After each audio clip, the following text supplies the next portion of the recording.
Okay guys, so we've got death by barbell. It's 5 rounds for time. 15 deadlifts, 12 hang power cleans, 9 front squat, and 6 push jerks.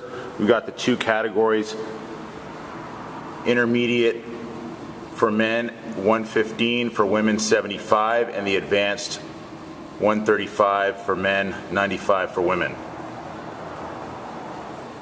Okay, we're looking at the deadlift here. Starting with the setup, the bar is touching the ground, and you're going to come up and the shoulder must be behind the bar.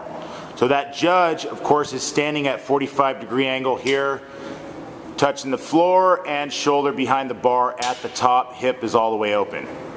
The deadlift.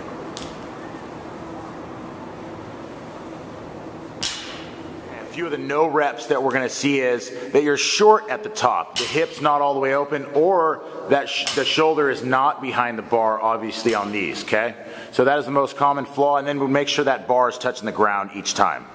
Touch the ground and open that hip all the way up the top, all right? Okay, so we've got the hang power clean. Bar is at the hang, it's going to come straight up to the shoulder, and the elbow must be in front of the bar at the top with the hip all the way open. Knee, hip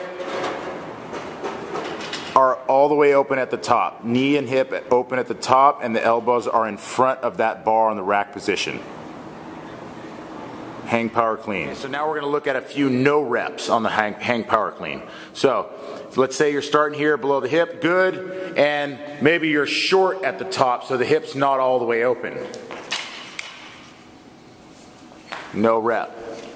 No rep. Hip was not open. Or your hip's open, or the elbow's not in front of the bar. No rep. No rep. Elbow is not in front of the bar.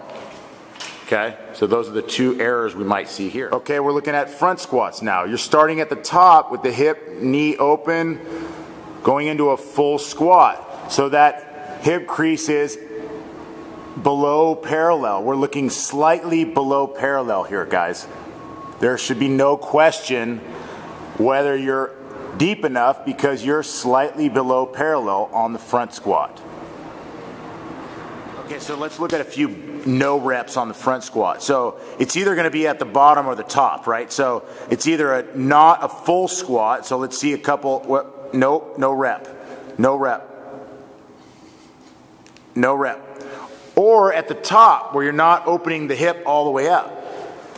So it's good squat depth, but the hip is not open at the top. No rep there. No rep. Okay guys, so we're looking at the push jerk, or shoulder to overhead, really, because you can push press it as long as there's full extension at the knee, hip, and shoulder. And what we're asking for is that we want to see the ear at the top of this movement. Whether you're push pressing it or push jerking it, we still want to see the knee, hip, and shoulder open all the way at the top with the ear visible. Okay, so let's look at a few no reps on the shoulder to overhead. So we're going to see the hip not all the way open, no rep. Hip's not open. And the knee is not open. So you need to open that hip and the knee. Or we're going to see a short rep overhead. So the shoulder's not all the way open. No rep. No rep. We need to see that bar all the way overhead. All the way overhead. There we go.